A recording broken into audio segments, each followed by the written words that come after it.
Hey everyone, RogueGold here, and today we just got a bit of a surprise gift, haha, in the Division 2 because we just got the new Festive delivery named backpack coming from the Winter 2023 event. We thought that this was going to come with the Day 15 daily project, which is tomorrow, but it turns out it came out today, so it is out right now in the game, and in this video I want to give you the guide on how to obtain it, as well as my first impressions and overall review of this new item. And I'll give you a little hint now, it's not going to be for everybody, but I do think some people underestimated this thing's potential power when we first found out about the talent, so I'm excited to get into this all. And if you enjoy quick and consistent coverage on the Division 2 like this, then be sure to hit the like, subscribe, all the good things, I would appreciate it, and let's dive right in. And let us start out with a quick guide on how you can actually obtain this new named backpack. It is the reward from the Day 14 daily project in this year's winter event. If you haven't been following along, then up until January 9th of 2024, the winter event is live in the game. You go over to your project section and you'll find one that is labeled Winter Project. You can complete these at any time you want up until the event ends, but they are sequential, so you have to do the first one and then it unlocks the next one, on and on. The Festive delivery is the reward from number 14. Now, if you need guides on how to complete these projects, I have done one for every day so far up until now. If you go to the Shorts tab under my channel, I have guides for all of them. You can get them done, and then when you get to number 14, you will be met with this project. It says, we've tracked down the person overseeing the recent hidden stash operations. They're at one of the control points in the western part of the city. We've hurt their operation already. If you finish the job, we can party like it's the end of the world. Now, the hint for this comes at the very end there, end of the world. You're going to want to go to the world's end control point. This is in the downtown west section of the map.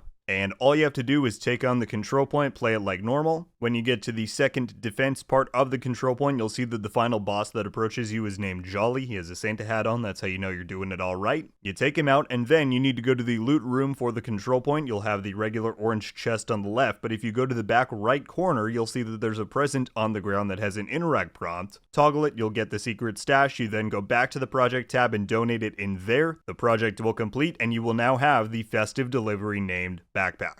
And here is an overview of it. This is a very well constructed and special backpack. A lot of cool effects. You got the bear at the top whose head bobs as you run around. The lights on it go on and off. It applies a bunch of cool effects to your grenades. Definitely a very cool item. But let's check out what it actually does. Again, Festive delivery. It says you get fireworks and you get fireworks. Everybody gets fireworks. That's the quote. It is a Sombra branded piece, so you get the crit damage, explosive damage, and headshot damage. For now, I'm just using the base version that I got from the project, but it did say that once you complete the project, you can then farm alternative versions from the loot goblin. So I've not done this yet, but assumedly you can do that and get other random rolls. You can see mine came with status effects and weapon handling. And then for the talent, it's called Fireworks Show. Concussion grenades become Festive grenades. Hitting an enemy with a Festive grenade will cause explosions to happen around 2 other enemies within 20 meters. Now, originally when people saw this talent description, they were a bit skeptical. A, because grenades are not always the most reliable form of damage, but also, and this was a concern I had myself, is that we were wondering if, similar to the O'Carroll, the explosion that would happen from this talent wouldn't actually deal any additional damage. It would more just be a for fun kind of talent. I'm happy to report that that is not the case, and that is where this thing can actually become quite viable. If you hit an enemy with this thing, even better a cluster of enemies, it will create those additional explosions around other enemy units that does deal a lot of damage if you spec into it right. So you'll see me down in the shooting range here. 20 meters is a long range, so as long as you hit an enemy and there's someone nearby, it will create that additional explosion. Also, the effect looks very cool. It creates this snowfall effect. There's other cool stuff, just had to point that out. But yeah, further testing will need to be done. I assume this will scale with things like explosive damage, so that's a viable way to build this. But it can be pretty strong. Let's shift over to my more general impressions and review of this item. I hopped into a round of Countdown, and this is where I could really see the potential of this start to come through. Now, this was on challenging difficulty. Again, that's kind of like the standard version for Countdown. But you'll see I have some clips from the extraction portion as well as earlier on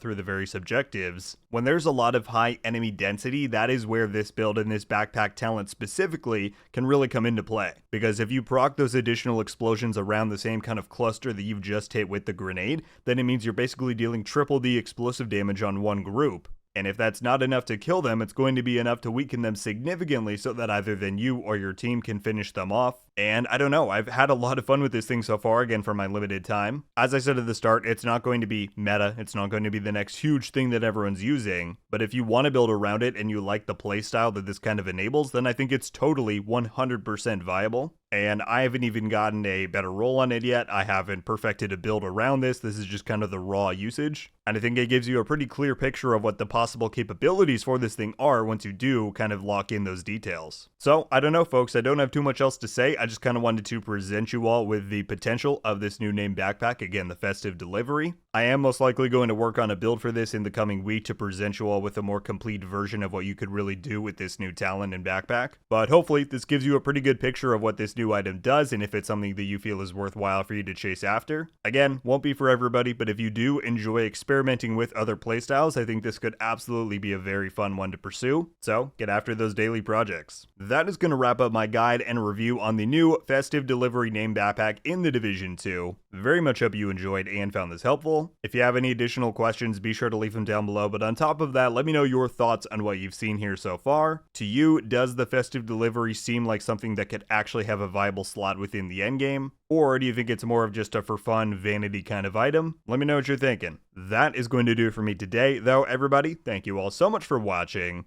I'll see you in the next one. RogueGold. Ow.